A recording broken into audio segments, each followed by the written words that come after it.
G'day everyone, welcome to the Pendulum Perspective. My name is Josh. And my name's Christian, and today we're looking at the situation surrounding Jenny Mikakos.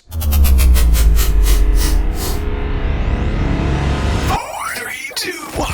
Alright, well let's get straight into it. Okay, so the first thing we know is that Daniel Andrews has issued an unreserved apology surrounding the events of the hotel quarantine and how that has been managed. There were lots of questions that were presented, and he has stated that the person in charge and looking after the hotel quarantine and the management of that was the Victorian Health Minister, Jenny Mikakos. And since that, we have received some further information. Yeah, news today. Jenny Mikakos has resigned as the Victorian Health Minister. So let's take a look at her statement here. There's quite a bit of information here, so we're going to leave this on screen for you to read. Some key things that we want to point out. She says, "I've been in awe of our health professionals saving lives every day, and I can never express my admiration of them enough." And then she talks about the cases and things like that. She takes responsibility for her department. "For 3 months, I had looked forward to learning who made the fateful decision to use security guards. Victorians deserve to know who." And of course, what she's referring to here in the security guards is there was an opportunity for the Victorian government to use the Australian Defence Force in order to provide security and manage the hotel quarantine, which was what was offered.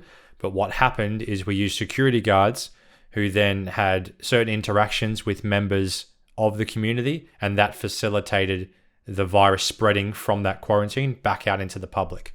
And then she states, "I have always put everything into my ministerial responsibilities. I have never wanted to leave a job unfinished, but in light of the Premier's statement to the Board of Inquiry and the fact that there are elements in it that I strongly disagree with, I believe that I cannot continue to serve in his cabinet." Full on. It is full on. It's interesting because when Andrews is questioned about the handling of the program that she's responding to, she's directly responding to this. The Premier, the Victorian Health Minister, the Jobs Minister, the Police Minister, the Victorian Police Chief Commissioner, his predecessor, and the Chief Health Officer, and multiple senior public servants have also pleaded ignorance, meaning they have no idea who made the decision surrounding the security of the hotel quarantine, which eventuated into a massive component of the second wave. She's responding to this, saying she wanted people to know, and she doesn't believe and appreciate the way that the Premier has gone about shirking the responsibility.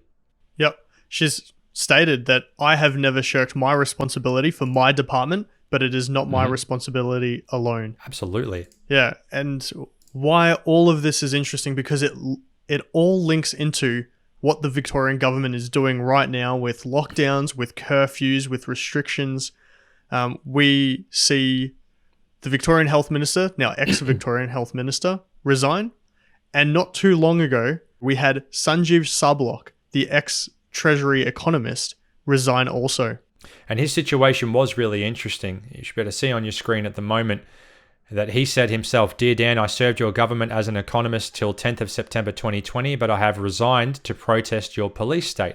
He tweeted out information stating that the response of the Victorian government to the COVID-19 pandemic was over the top and was unnecessary. He was then taken in for an interview with his human resources manager and his general manager, asking him to take down his post, stating that it was conflicting with their views. And him, being the man that he is, decided, "I'm not going to allow myself to be censored, so I'll resign from my position." And I value that, and I find it interesting because we have two people now that are in the Victorian government party, senior people, senior officials, that are coming out and saying, we don't agree with what's going on. We don't agree with the ideology or what's being presented. We would rather resign than be censored or have our integrity questioned. This is not happening in any other state in Australia right now. The manner in which other states are handling the coronavirus pandemic is very different to the way that Victoria is handling it right now. And these things, I mean, if we go straight to my thoughts on it or our opinions on it, I have to question again, why the lockdowns? Why are these Victorian officials doing this?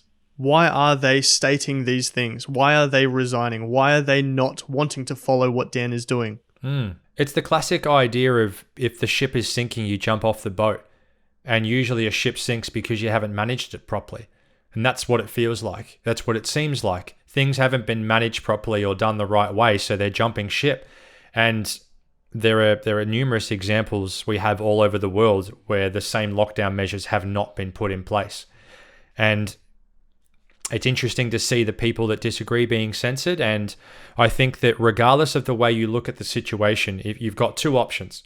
You either think COVID is really dangerous and we need to lock down and be really careful. You're entitled to your opinion. If that's the case, then they screwed up with the hotel quarantine and many people died because of the cases that are linked to that. If you don't think that the COVID-19 pandemic is as risky as it should be, then all of the restrictions that are in place are against what you would feel and what you would believe. So we have two situations. Either it is really bad or it isn't as bad as we think. And either way, it's hard to see how we are being governed correctly. Yeah. Tell us what you think. Do you think, let's start with Jenny Mikakos. Do you think that she's in the right or the wrong? Do you think that she's being open and honest about it or not? What do you think of Daniel Andrews and what he presented and his statement on pleading ignorance to what happened in the hotel quarantines? Tell us what you think about COVID-19. Is all of this because COVID-19 is as deadly as the media presents it to be, or is it not? Let us know your thoughts below. As always, we appreciate your viewership. Like, subscribe, and share. And as always, stay safe. And don't be an idiot.